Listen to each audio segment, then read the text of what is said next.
All right, here we are. We are live Wednesday, September 28th. I am at Gray Hills Country Club today, another glorious place in Austin, Texas. I wish I could show you pictures.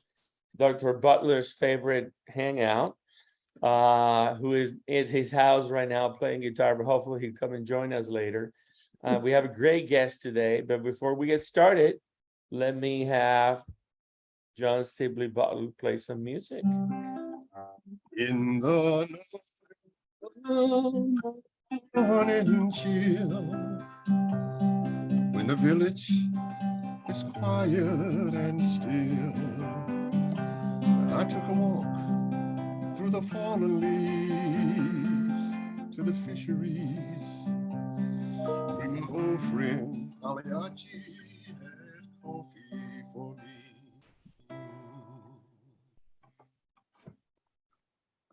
All right.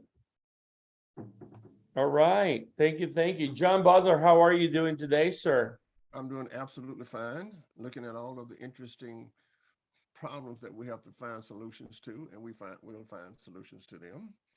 Everything, of course, from the coming out of the virus, I think that's about gone. I mean, it might still be here, but mentally, I think we're about gone.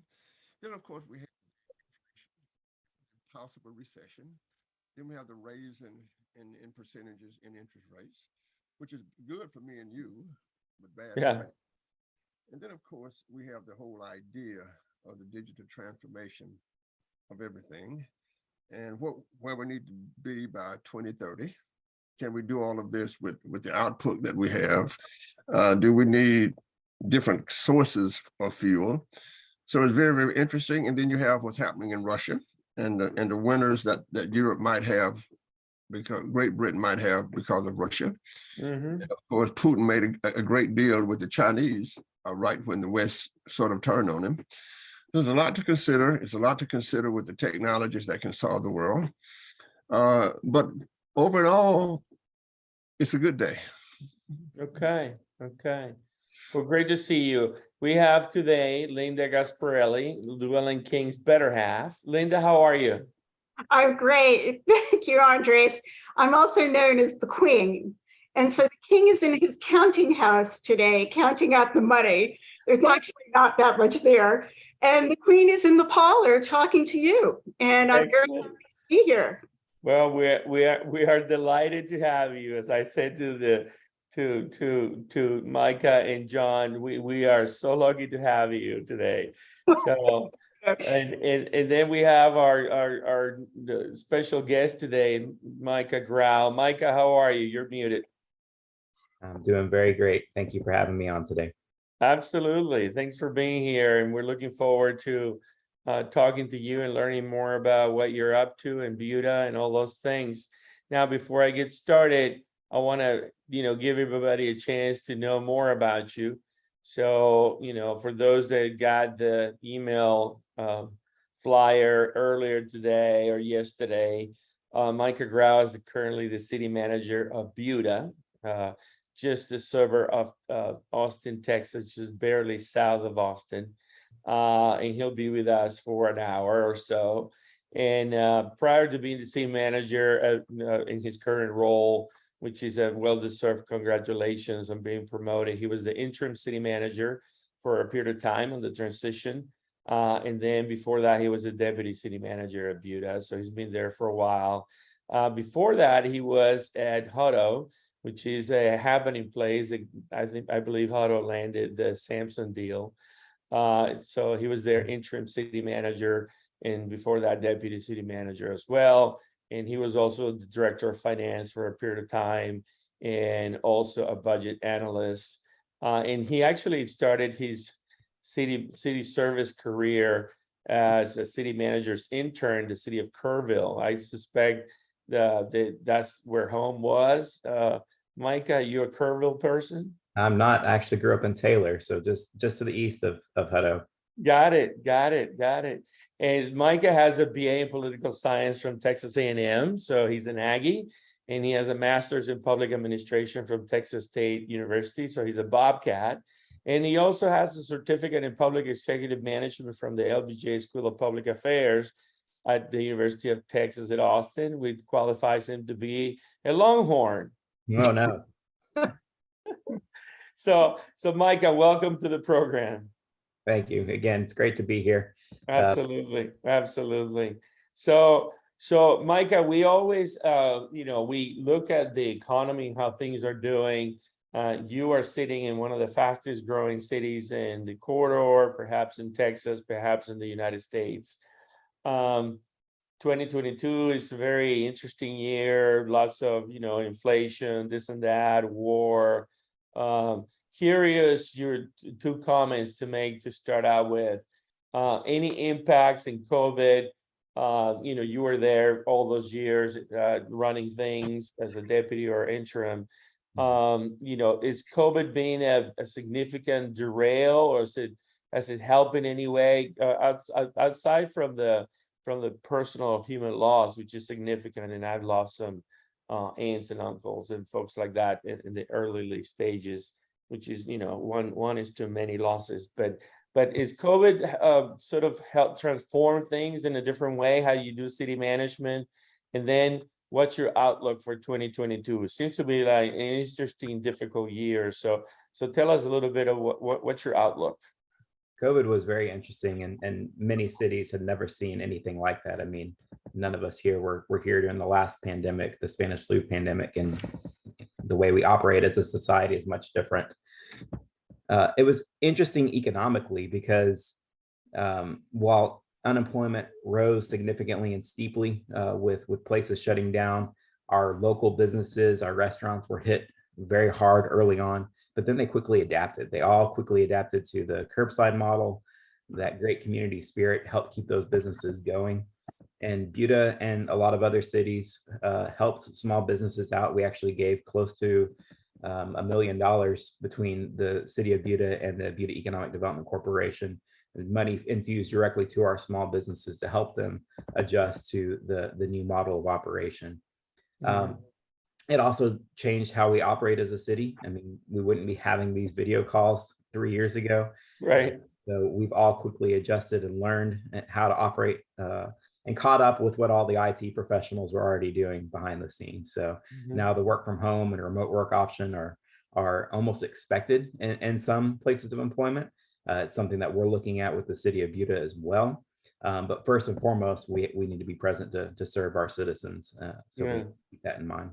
Got it. So real quick, do a little description of Buda itself. I wrote in the intro for you that it's a city that used to have 1,000 people in 1990, and it's now 16,000 and growing. I don't know at what number. So describe a little bit about Buda and kind of the economy and the relationship with Austin and all that. Yeah, Buda has definitely benefited by being the closest neighbor to Austin to the south. And if you drove through Buda, or many people drove through Buda decades ago without even realizing it, if you're just driving south on I-35, then they saw the Cabela's go up, and that was really the economic start for Buda. Today, Buda boasts a population of about 18,000 people, but we have another 18 to 20,000 people that live just on the outside of the city. There's a municipal utility district called Sunfield to our east, and then there's several neighborhoods that surround Buda. So our market share in terms of what our economic engine is much larger than the 18,000 that our population boasts. Our primary revenue source for the City of Buda is sales tax. So we rely quite a bit on our local businesses and retailers to fund our operations for the city. Cabela's, I mentioned, is one of our big retail drivers. We have the H-E-Bs and Walmarts, just like many other communities have as well. And then there's a lot of industry that supports the home building community. We have Syntex Industries, which is a aggregate material company. They also are one of our larger property taxpayers in the city. And really all of that is driving just the growth in the area. So as the rest of the region continues to grow, that prosperity is a lot of that is coming back to Buda. Right. Yes, sir. It's interesting. What an interesting job you have. I grew up in a city on the North Shore of New Orleans, and it is also booming. And of course, between New Orleans and my hometown is Lake Pontchartrain. But I want to ask you a number of questions. number one, the identity of Buda. How do you maintain the identity when people say, well, are you from Austin? Yes, I'm from Austin, but you're really from, from Buda. The second question is, with the growth that's related to the city and schools, how do you manage the growth of schools? And the third thing is a relationship between the tax base and the demands of the citizens. I'll just ask them all at once. And the next thing is looking toward the future. How do you see smart cities interacting on a platform with Austin and San Antonio? What a great thing to manage, because you are where Austin was 200 years ago. And, what I like going back home is the original Main Street, which has never changed much since, the 1890s. But what a great place to be. And how do you manage, first of all, let's go over one, how do you manage the fact that it's your hometown and it's not Austin? That sense of identity and community is key to what you said. And you touched on Main Streets too. So I think Main Street is a shared identity. It's something that everyone in the community can say, that's my hometown. That's my Main Street. That's where I go to eat. That's where I go to enjoy and recreate. And so having those common places to build those memories and foundations is key. What you mentioned, the school district, and we have a great partner in the Hayes Consolidated Independent School District, but their school district goes much beyond Buda. It includes Kyle as well. And I think that we missed a little bit of that community building by not having a high school in Buda until very recently. Back in the 40s, 50s, 60s, before Buda consolidated with Kyle to create Hayes CISD, we did have our own high school, but we haven't had one since then. And so the opening of Johnson High School has really given us something to unite behind. We had they had their first homecoming, their first true homecoming last Friday night in Buda, because they had their first graduating class last year. And they had a homecoming parade in downtown. And those are the things that build a sense of community. So That's awesome. We're very intentional in how we do that with the different events and festivals that we create for the community. Yeah. And looking to the future, smart cities interacting with, bringing other enterprises in as the whole central corridor is just booming. You drive to San Antonio and you just stay in the same city, basically. There's hardly no rule anymore. How do you and the city council think about the future business and the future of taxes that business produce, how smart cities go into this? And how do you think about that when you talk to your city council? Because we have found that not many people, period, are up on the idea of a smart city. They're not up on the idea of the money that it can bring and the revenue that it can bring in and how it can enhance the city. How do you deal with the city council and talking about smart cities in the future and the digitization of Buda? Yeah, great question. So I think from a city standpoint, cities are risk adverse. Like we are stewards of public funds. So jumping out at the forefront of technology is not where cities typically are. But we try to be early adopters of technology. So working with different organizations, we're all about piloting and trying to come up with common solutions. For Buda, I mean, becoming a smart city is not something that happens overnight. It's incremental. So Buda was actually one of the first cities to enact body cameras for its police department. We were way ahead of the curve. It helped that we only had 15 officers at the time, so the cost of entry into that technology was low. But we were one of the first to implement that. We were one of the first agencies to carry tasers for our officers. So as we grow, we take on those challenges incrementally. You'll probably hear me refer to it a few times, but the city is in the process of implementing an $89 million bond that was passed by our voters last year. So we're looking for smart technology and how we implement those things too. The more that we can automate our operations, the more efficiently we can operate as a city and save our taxpayer money. The challenge that comes with that is resiliency. We were all tested with Winter Storm Uri in 2021. That brought some of that automation to a halt, and we were doing a lot of things manually. So making sure that we have resiliency built into these systems is key for us as we continue to explore smart city. Thank you. Micah, you've got, all cities have budgets, and budgets are these days are somewhat strained. I'm not sure if that's the case for Buda, but the fact is that, budgets depend on tax revenues, which you say are coming from sales taxes, and also from industry that's in home building. Well, we're seeing a decline in the home building industry due to the high interest rates right now. So that's definitely going to impact your budget, even though there is quite a lot of home building in Texas. But the thing is that the city will develop priorities. And what are those priorities right now? We've got a lot of contractors that watch this. They'll want to know what they're going to be able to propose to the city, considering your bond that's out there, the $89 million bond. And also, you know, maybe a drop in revenues going forward, and no cities want to raise taxes. So what are the priorities in light of those challenges? Yeah, let me take a second too to brag on the city and our city council. Buda has one of the lowest tax rates of a full service city in Texas. Our tax rate is 0.3423 cents per $100 of value. It's half that of the normal average city in Texas. In terms of priorities, our city council did adopt a strategic plan last year. Community building and maintaining that small town feel is a key component of that priority. Restoring our downtown. We have a very great and vibrant downtown, but we're starting to see a lot more development in our downtown that we haven't seen in years past. And then we're working with our Economic Development Corporation on a target industries analysis to do exactly what you're saying, to identify what those key industries are that are going to continue to add value to the community. Buda is landlocked in terms of our growth potential. We have Dripping Springs to the west. They actually have a 20-mile extraterritorial jurisdiction that hits us on the west. City of Austin, of course, from the north, and then City of Kyle to the south. So we know what our geographic footprint is going to be for Buda at full build out. And at full build out, we're estimating will be between 60 or 80,000 people in the city. We're seeing a lot of light industrial type warehouse projects moving from Austin to Buda, just they're being priced out of Austin. And a lot of that light manufacturing is coming to Buda right now. And again, not all of that's in the Buda city limits proper, but we embrace those projects in our ETJ or in other areas that are right adjacent to Buda, because we know that they'll be in the Buda city limits in the future. But that's what we're primarily seeing.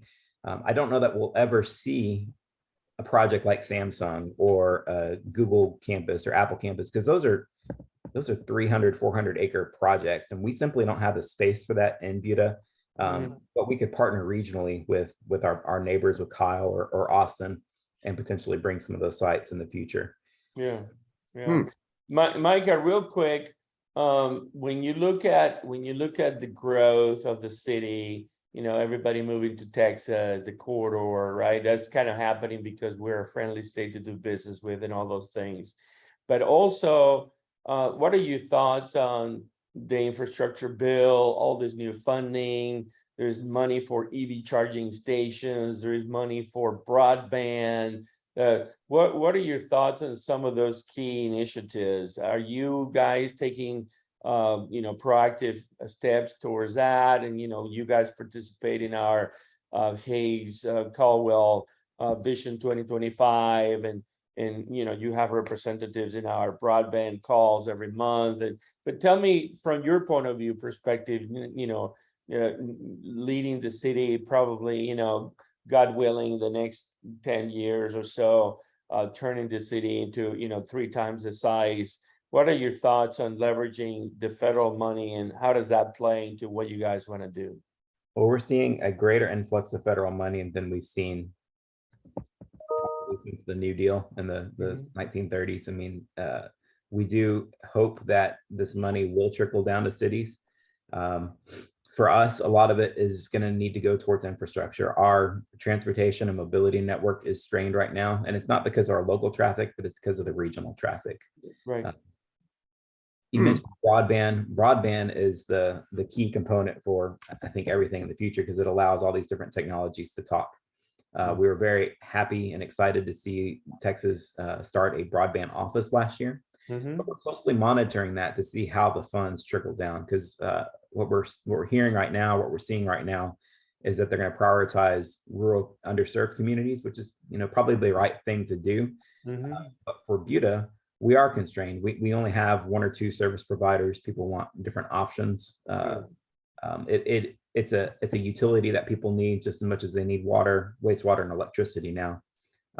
We would certainly like to see some of those funds get sent to cities like Buda still that aren't necessarily underserved, but there's broadband projects that we need to do to make sure that our facilities are interconnected. Right, right. You Go know, ahead. one of the best articles that I've ever read was in Texas Monthly, and I just pulled it up. I'm going to read the headlines to you. It says, "Small towns, big money.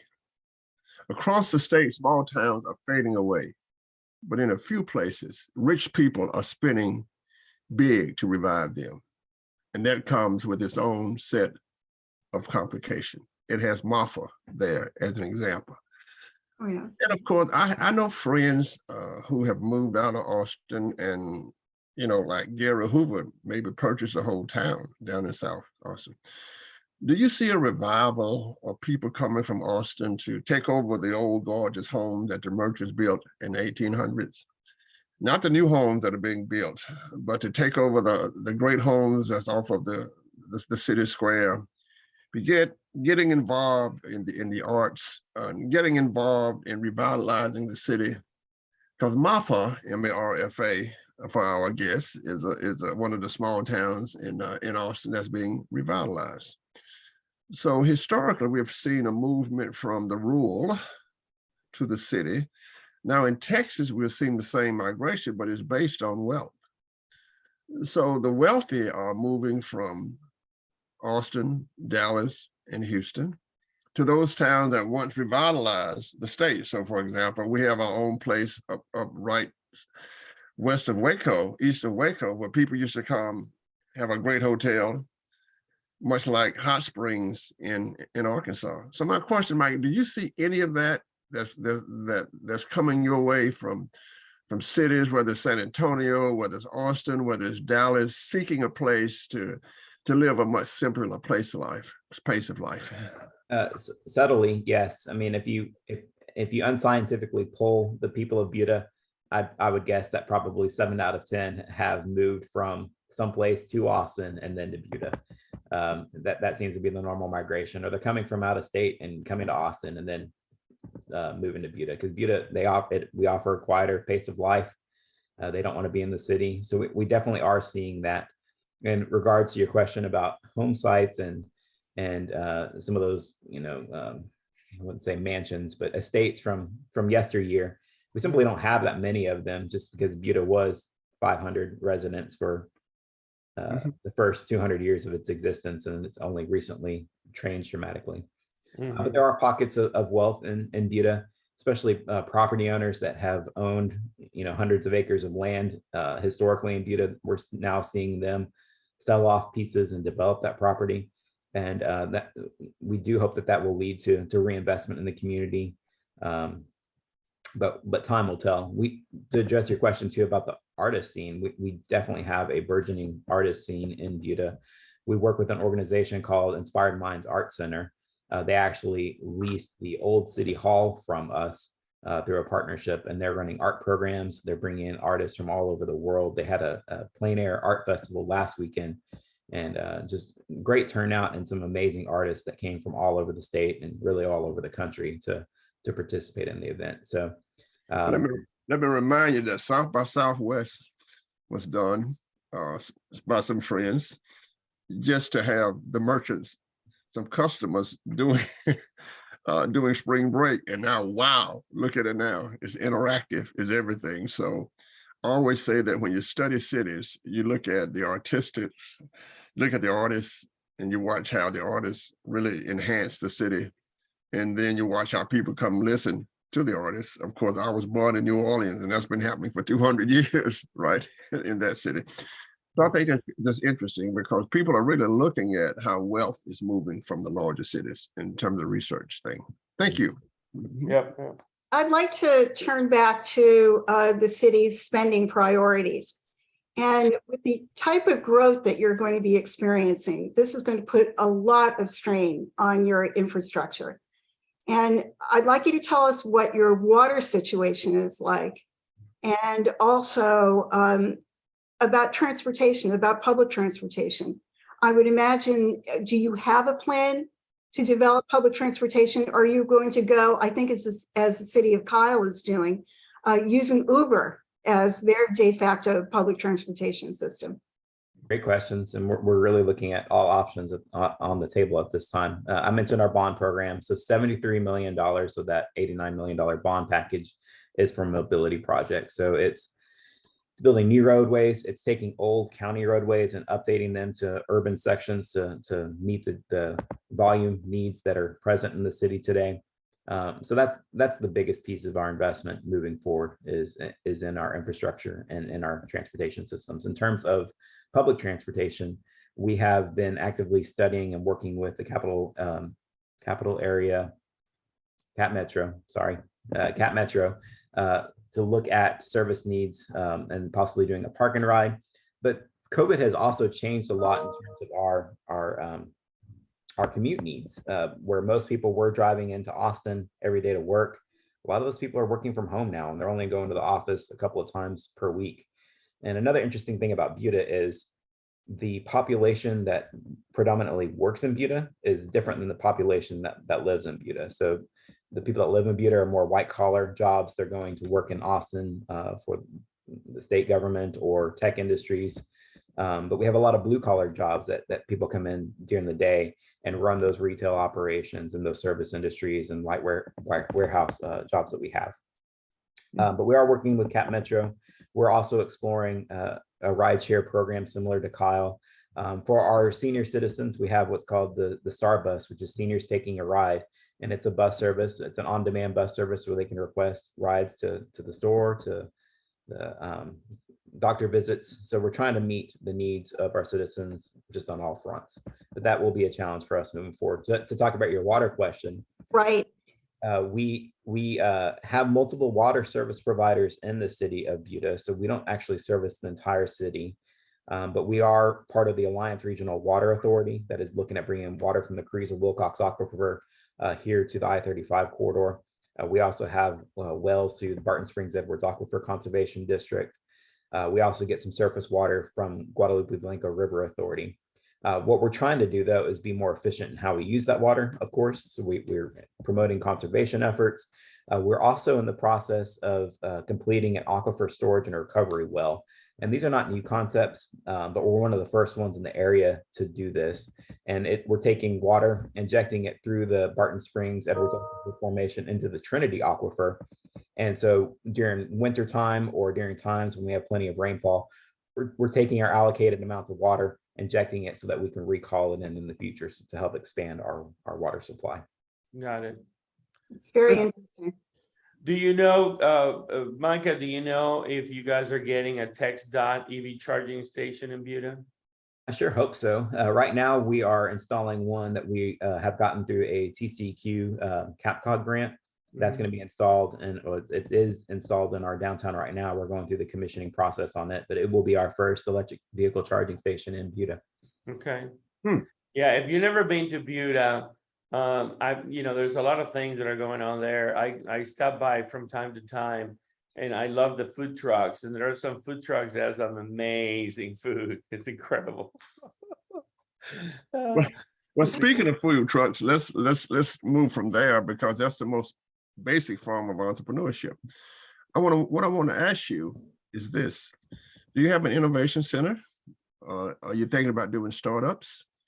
Is there anything going on in your high school or nearby universities where you want to start a startup center where people actually start their own enterprises, to learn how to start their enterprises, whether it is a mom and pop great store or it is a high-tech enterprise? Have you thought about an innovation center where people can come in and talk about their ideas and then create a fund where they can actually launch their startups?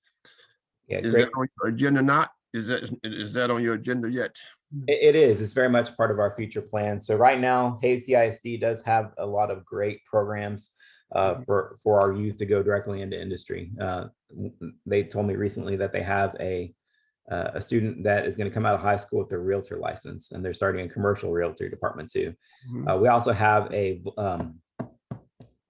car dealership, a Subaru car dealership, which is going to be the largest one in North America, is under construction right now in Buda. And they're working with the school district to create well, they already have a mechanics program, but they're partnering with that mechanics program to bring mechanics to that dealership when they open, because they're going to have like 75 service bays. So they're going to have quite a bit of job growth there. Yeah. We talked about the food industry, and that is a lot of the revitalization that we're seeing in our downtown. We're seeing just world-class restaurants opening up, and they're not chains. And that's something we're very proud about too, is we find this local talent, and they're taking it upon themselves and building Buda on their backs and shoulders too. Our Economic Development Corporation is a great partner with them.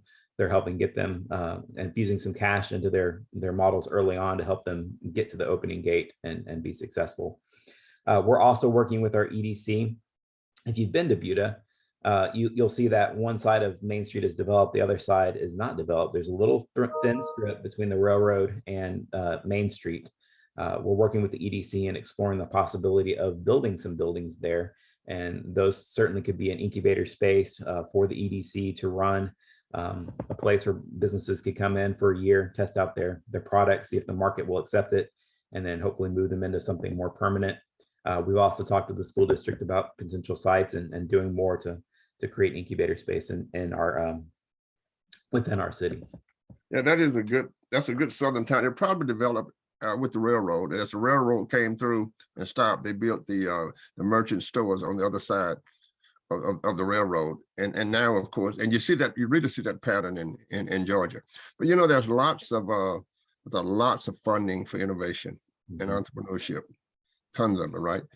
And there's lots of people who would love to help you set it up too, set up the whole thing, and because it becomes very, very interactive. I remember that Silicon Valley, it was when I was in college, well, it was basically agriculture.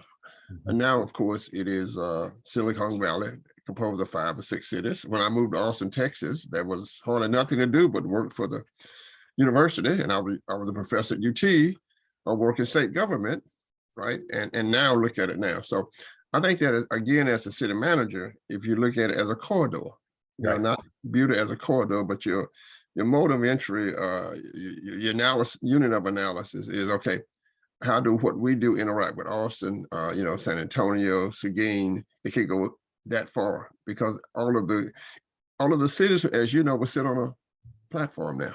Well, and the types of industries that are moving to the area are so vastly different than they were even 10 years ago. I mean, we're seeing all the support industries for Tesla that are looking, and it's just incredible. It is. Yes. What a great position to be in.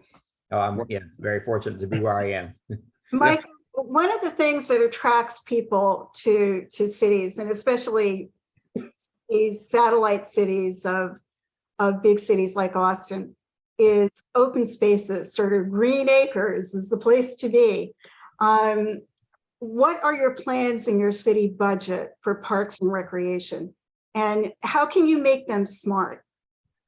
You're setting me up extremely well to keep talking about our bond program. So the other piece of the 89 million is 16 million for park improvements and trail improvements. You may not know this, but Buda was named by the Texas legislature as the outdoor capital of Texas back in the early 2000s. Did not know. We take our green spaces very, very seriously here. And the reason we have that name is because at the time we had more parkland per capita than any other city in the state. We have a great system of parks here in Buda. In 2014, we also invested about $8 million in bonds in our park system. We rebuilt our main park, which is called City Park. It's right in downtown. It's a 40-acre site. We added a splash pad, an amphitheater. So it's a great gathering place. We've had some great acts come through and perform there. We had a great 4th of July performance. But with the $16 million, we're going to add on to a parcel next to City Park called Garrison Park. And it's right along Onion Creek, a part of Onion Creek that's dammed up. And so we expect that to be another great swimming hole that you read about in Central Texas. We also are going to be working on interconnecting our parks a little bit more. We really have essentially a ring around Buda and through Buda of our park system. So we really want to connect each one of those systems through sidewalks and trails. There's a lot of talk of regional trails with the the name's gonna come to me in a second. There's a Great Springs Trail project that is proposing to build from San Antonio to Austin. We will definitely want to be a piece of that. The Emerald Crown Trail is the other one that I was thinking of that's looking to connect San Marcos all the way up into Austin. So definitely looking and prioritizing trails as a piece of our community. And Right. don't put it a railroad track because we're putting smart trains all through the hill country, right? I Okay. was gonna, go In ahead. terms of how we're using smart technology in those parks. I wouldn't say we were the first, but we were again an early adopter of adding free public Wi-Fi in our park systems. Good. We still have some parks to implement that in, but that was again extremely helpful during COVID. We would just see people gathered in the park on their laptop doing schoolwork or working or doing whatever they needed to do where they could socially distance. Trying to think of other smart activities we've done in our parks. We are looking just for more automation. That really is the key to cities operating efficiently in the future is automation for lighting, having a way to monitor and control those things remotely. We installed a smart field lighting system at our Sportsplex a couple of years ago. And if somebody forgets to program the lights, well, they can do it on their phone now and easily turn the lights on and turn them back off at the end of the night for whoever's renting the fields. Micah, what is the broadband penetration in the city? What percentage of city residents do you think have got broadband access? With the current definition of broadband being a very low, I would expect it to be in the high 80s to 90% penetration. Wow. We have really good coverage right now. Again, our concern is that it's just one provider. And so there's not a lot of options for choice.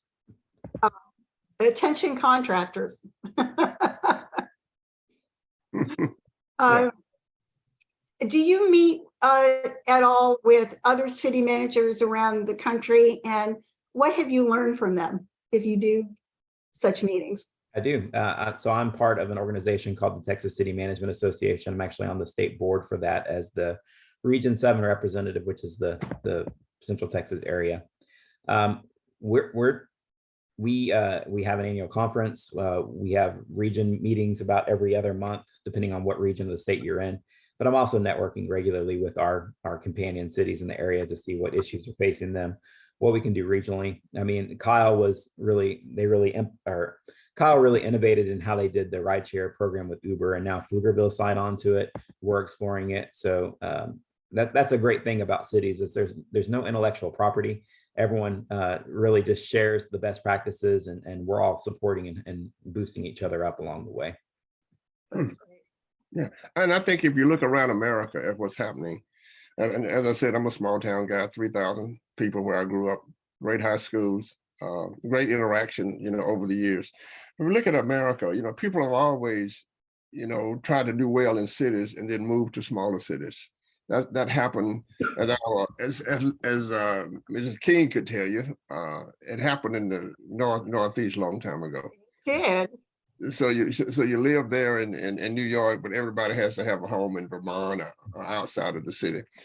And I think that when we look at the hill country, what I call the gorgeous hill country, is just beginning to blossom. It is. And I think that people who moved to Austin, first of all, they don't understand how hilly Austin is. That you can live in a home in Austin, much like you live in a home in Colorado that looks over, a great vastness of the hill country. But then when you move out and you go to Fredericksburg, which might be the new Vail now, then I think as the migration continues, which is selected on education, I might add, migration continues to Texas, that Buda would play a very, very interesting role as that hill country grows from Buda all the way out to Fredericksburg, and look at all of the things that's happening there, because people have not really looked at it. I have, because I look at business patterns. So how do you see Buda in the next 10 years? What do you look like in 10 years? I think you have some really great observations. Fredericksburg is exactly that. It's the new Vail of Texas. But with that comes, much higher property value. So one of the challenges for us is affordability and maintaining a place where people can live. They're not going to be priced out of their home through rising home values. And we've seen that dramatically. Our average home value rose from $285,000 last year to close to $500,000 this year alone. We do have appraisal caps, so that caps it at 10%. But if you're buying a new home, that's quite an increase in just 1 year time frame. We may see some correction in the market here with the rising mortgage rates, and that seems to be cooling things down. That brings great opportunity for cities. You have that tourism base to rely on. We have a great Visit Buda program that we're trying to bring people to Buda. For a city of 18,000 people, guess how many hotels we have? I mean, 10. Seven hotels, which, I mean, in Hutto was 25,000 people, and they had one hotel when I left. Right. Just our proximity to all of the amenities in the Hill Country, the proximity to the Formula One site in Southeast Austin, Southeast Travis County. We're just in a really great position to continue to grow and to be a way into the Texas Hill Country. Absolutely. That affordability, balancing these the needs that come in, because it's going to be a great diversity of needs. When I grew up in Taylor, it was the same people that I started kindergarten with, that I graduated high school with. Today in Buda, you ask anybody where they're from, hardly anyone is actually from Texas. But they're bringing different ideas to the area, which is a good thing. But we have to make sure that we balance those expectations and create a clear, unified vision for the city as we continue to grow. Yeah, one of the projects that is really cool that is going on in Buda is one of, me and the University, Texas State, the Cedar Consortium that you and I have talked about, and hopefully you guys will find the time to join in your busy moments. It's the YMCA Austin has joined Cedar, and they're doing the Moody Camp, right? And Buda, which is a phenomenal project of 60 acres to create this sustainable state-of-the-art facility for wellness and community engagement and learning about decarbonization and decentralization and digitalization. And we had Kathy Kuras, the CEO, give the keynote of sustainability at the Digital 360 Summit. And it was very encouraging and exciting to hear her talk about all the plans that they have. They even unveil something new called the Y Lab. So in partnership with us, they're going to basically turn the Moody Camp into a place where from, kindergarten all the way to everybody that joins, come and learn about sustainability, water, energy, transportation, all kinds of cool things at the Y. And so I suspect, Micah, that you guys are going to have a very tight relationship with that development. Anything you can share on that? We do have a great partnership with the Y, and we're looking to expand that more. As we look at expanding our recreation programs, we hope to partner with them too, because we don't benefit by competing with each other if we can find ways to work together. Right. I wasn't aware of some of their sustainability initiatives, so I'll need to talk to them some more about that, but that's really great. We do have a sustainability commission in Buda.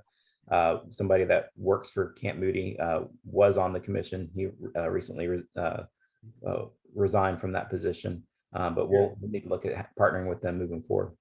Yeah, and I again look forward to you guys joining us at the consortium at Cedar at Texas State, and we continue to talk about ways of working with you guys and transporting a lot of the applied research in the 9 living labs and 1,000 acres that we're building, and bring some of that to your backyard. Yeah, the project you're working on currently that you most recently emailed me about the smart street lights was really fascinating, because that's exactly what I see as a need moving forward, is street lights that you can control, you can monitor, but also that they have the capability to be your Wi-Fi hubs, and you can do a lot of things with that once you have them in place. Absolutely. So go ahead, Linda. I was just going to say, do you have a chief innovation officer at the city council level or at the city level? You mean other than him, because he's a Mr. Gadget. Yeah, other than Mr. Gadget here. Formally, we do not, but that's a key characteristic that we look for in hiring. When we're hiring, innovation is one of our core values for the city. So we always look for somebody that's going to be forward thinking outside of the box, and challenge the norm a little bit. But typically, you don't see a chief innovation officer for cities until they're closer to 100,000 in population. True, when you're much bigger, but it's something to think about for the future because it looks like you're going in that direction of innovation, and sometime it will be called for. Yeah, and again, I think that Buda is ahead of the curve. We are one of the early cities to adopt smart meters too for our utility system. We're actually on our third generation of that now. So our first generation was installed in the 1990s.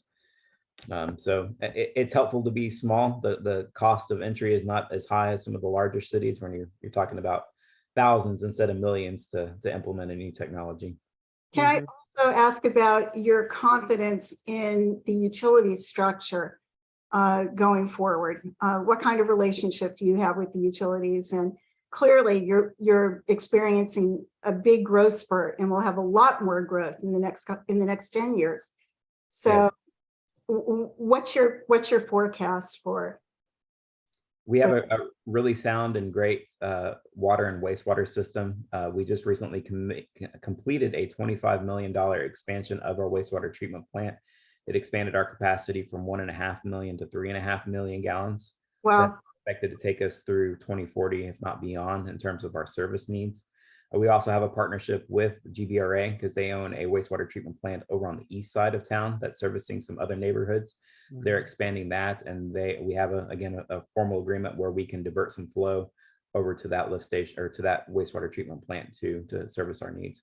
Water is the big scarcity, right, in Texas, and we were one of the first to work with Alliance Regional and get our straw in the Carrizo Wilcox Aquifer, but now I see that Georgetown and Round Rock and everybody's going out and trying to put their straw in that aquifer now. They aren't building any more surface lakes anytime soon. It's just incredibly expensive to do so and inefficient. You lose so much water through evaporation. So for us, we're looking at those technologies with aquifer storage and recovery, where we're pumping it underground and then doing all we can to encourage conservation through our building codes. And then with the industries that we choose too, we're not targeting industries that are high water users. We're targeting industries that aren't going to put a huge strain on our water needs moving forward. Micah, are you doing anything on your carbon footprint? Are you trying to do anything in partnership with PEC around green energy or anything like that? Is that something that resonates with the community yet, or anything that you can share on that? Yeah, very limited. We have added some solar panels to some new facilities that we've built. We explored it with our new city hall, but realized that at the time it was about a 35-year payoff, so it didn't really make a lot of financial sense for us. Again, it's hard for cities to gamble with taxpayer money, so we have to really do our homework. We do have a great partnership with PEC. They have installed LED lighting all throughout the city as part of their street lighting program. We have adopted the most recent, or we're on the 2021 building codes now. So we're looking at a lot of energy efficiency in the projects that we build. Our new city hall, I encourage y'all to come by and visit it. It's really energy efficient. We didn't go through the process to have it declared LED. Yeah, no. LEED. Yes, LEED. We didn't go through the process because it's expensive, but we implemented a lot of the same practices with building automation, with LED lighting, with locally sourced materials, and even with our stormwater systems, we use a lot of natural ways to treat stormwater runoff because of the sensitivity of the Barton Springs Edwards Aquifer, the sensitivity of Onion Creek. Maintaining really strong stormwater systems is important to us. Yeah. Well, let me just give you some advice on as you grow, and some terms that's thrown around, such as affordable growth. I did a lot of research in this area, and I would talk to my friends in the Silicon Valley. Oh yeah, we had affordable growth at one time, but now that building is a condo building, and they all start at 3.5 million. Yep. It's hard to go against the laws of economics. One of the things that we are challenged with when we come to Austin, Texas, is of course the relationship between private enterprise and public good. So for example, if I were to build an affordable housing unit here in Austin, then what happens is that maybe I want to say in the next 10 years, I want to turn it into condominiums, at $4 million a piece. I went back to my old stomping grounds at Northwestern University in Evanston, and I went by my student housing. Well, it's not student housing anymore. It's condos that start at $1 million. So one of the things that you have to really, as you grow and as you plan, is the reality of the laws of economics and private enterprise. Everything sounds good, but as you grow, it becomes very, very difficult to have a place with a lot of growth that's affordable, because the laws of economics and private enterprise and families will always kick in. Yep, absolutely. Yeah, absolutely. So Micah, real quick, I suspect that Buda is full of F-150s. Is that accurate? Is that accurate? Right now. So you're probably aware of the fact that Ford, which is according to all the stockbrokers, the best stock to buy these days, because they have the Mustang Mach-E, which is electric, the Transit, which is electric, commercial van, and then they have the Ford F-150 Lightning, which I'm about to buy one, Micah. And if I buy one, what I'm going to do is I'm going to charge it at the university for free, and then I'm going to run my house with it. And I'm wondering if you guys are going to be ready for everybody shifting from the regular F-150 to the Lightning F-150. Well, I think production is going to give us a little bit more time because they're having a hard time keeping up with market demands. But I have seen a few of those driving around town. But that's definitely a need for us. And as you talked about the infrastructure bill, I'm hoping we can expand our electrical vehicle charging opportunities, because just driving around, I do see quite a few electrical vehicles driving around. There's a lot of Teslas driving around town. Yeah. So having that infrastructure in place, especially along the I-35 corridor, Yeah. for us moving forward. Yeah, the other thing, you're familiar with the fact that we at CMG, which John and I work at, done a great project in Brownsville with, City of the Future, helping Brownsville grow from, an existing 200,000 people city to planning to become 1 million people city, and doing the broadband and the smart street lights and smart parking and all these things. And we would love to, be able to have a shot at talking to you all, also with the university on how to manage that growth. But do you see Buda growing beyond being a Austin suburb for 90% of the people in Buda, I assume, work in Austin? Do you see Buda getting anything in terms of maybe high tech software companies moving to Buda, something like that, where you don't need a lot of real estate? Yes, that's definitely a part of our future plans and our target industries is those white collar technology companies.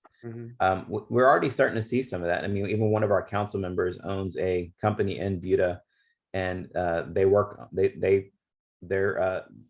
on green energy. I mean, that's what they do around the world. Is they don't manufacture the panels anymore, but they design systems and battery backups, and they're very much part of that conversation. And it's just one of those businesses that we have in Buda. Good. Well, I would like to just thank you for being with us. And I would say to the audience and to everybody watching that what I love about your story is that you're homegrown. You're Texas through and through. Grew up in Taylor. You have worked in all these cities, have all these somewhat allegiances. You're an Aggie and a Bobcat, and it's just fascinating to see. It's fascinating to see what you are going to be able to shape this country to look like 20 years from now. And I just congratulate you for doing what you're doing. I think it's amazing. You're a great story. Well, thank you. We love partnerships like what you have with the CEDAR program. We are looking to join that program, and because as we again with cities. I mentioned the intellectual property. We want to be successful. We want to help one another. At the core of every city is serving our communities. And so that's what we want to do. Yeah. Any parting words, Linda? Well, I certainly have every intention of visiting beautiful Buda with my husband, the king.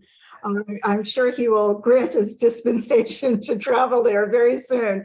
It's like you've got great things going for you in the city and that you're really thinking ahead to the hard things, to city infrastructure, transportation planning, how to make sure that it's affordable for people who live and work there.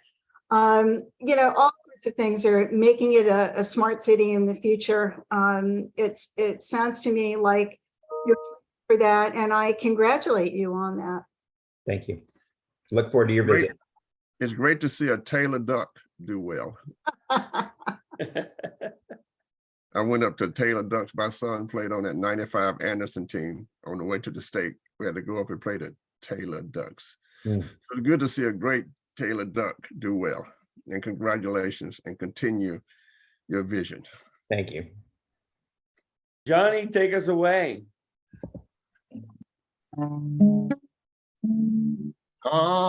With words ringing in my ear, son, you've got to be quieter with your tears. Just because she's leaving, don't go believing that your rock and roll days are gone.